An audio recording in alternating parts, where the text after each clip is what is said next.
Hey guys जय Jagannath welcome to मु परदेशी ओडिया पो अमर खदाल यूट्यूब चैनल को आपण मन पुणी थे स्वागत करछि आ एक नुआ ब्लॉग रे। तो गाइस ए ब्लॉग टी होछि 2 मास तळे शूट करथिले जेतो ब्लॉग चैनल रे आसीनी गाइस आज की 3 मास हलानी। तो गाइस मोर भी बहुत ही प्रॉब्लम होछि कारण शॉर्ट केटा वीडियो देछि तो आपण माने देखि के भल पाइबा देछति मते बहुत ही भल पाइबा मिली छी। तो गाइस चैनल रो 100 सब्सक्राइबर कंप्लीट हिच आपण माने जल्दी आसो आ चैनल रे विजिट करो जेतु 1K सब्सक्राइबर आमर कंप्लीट करबार अछि। तो आपण माने प्लीज वीडियो देखो आ चैनल सब्सक्राइब करो आ कमेंट करी जणा केमती हेजी गाइस ब्लॉग केटे आ मु एबे जाउची गोरु बांधिबा देखि पाथिबा सकाळू बहुत ही खरा।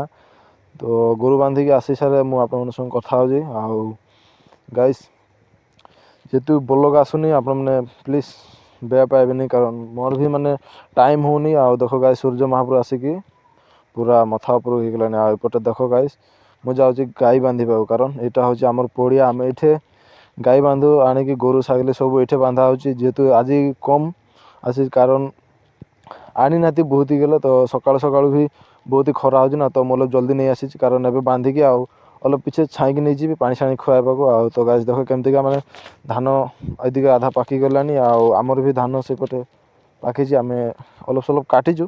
तो गाइस देखो ए पटे भी मु आसबे घरु जाउची गाइस एबे घरे भी बहुत केटा माने काम अछि आपण मन देखेबी की काम करबी। तो गाइस कंट्रोल जेबार अछि आज आ कंट्रोल रे सुनी जी कोन जे निमक दबो आ सुगर दबो आ की कहउछ दाली दबो। तो गाइस देखो पूरा आज धान वाला ए पटे देखो पूरा पड़ी जाय छ पाकी जाय छ बढ़िया से माने गोटे व्यू आसु जे पटे देखो गाइस।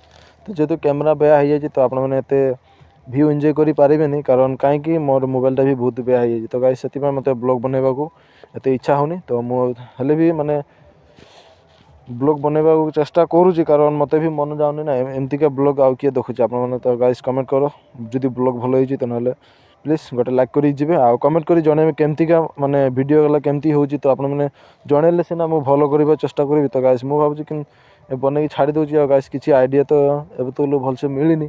तो गाइस लाहे लाहे सब किछि ठीक हे जिबा आपण माने प्लीज खाली भल पाइबा देबे आपण माने भल पाइबा पाले सब किछि भलो हो जे। तो गाइस देखो एटा होची हम बाड़ी आ मु एबे बाड़ी पटरो आसी जे तो गाय बांधी आपण माने तो जानुछथि।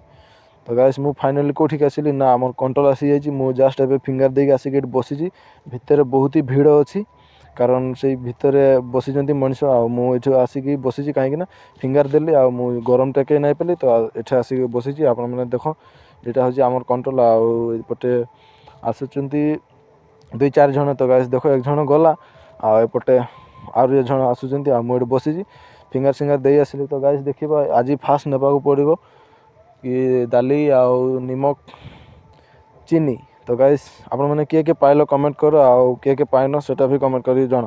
तो गाइस जेतु ब्लॉग टी 2 मास तळो शूट कर आपण माने केमती पाइले ब्लॉग टी देखि के आ चैनल रे सब्सक्राइब करो वीडियो लाइक करो कमेंट रे जण वीडियो टी केमती गाइस देखो निमक दाली आ चीनी देछि।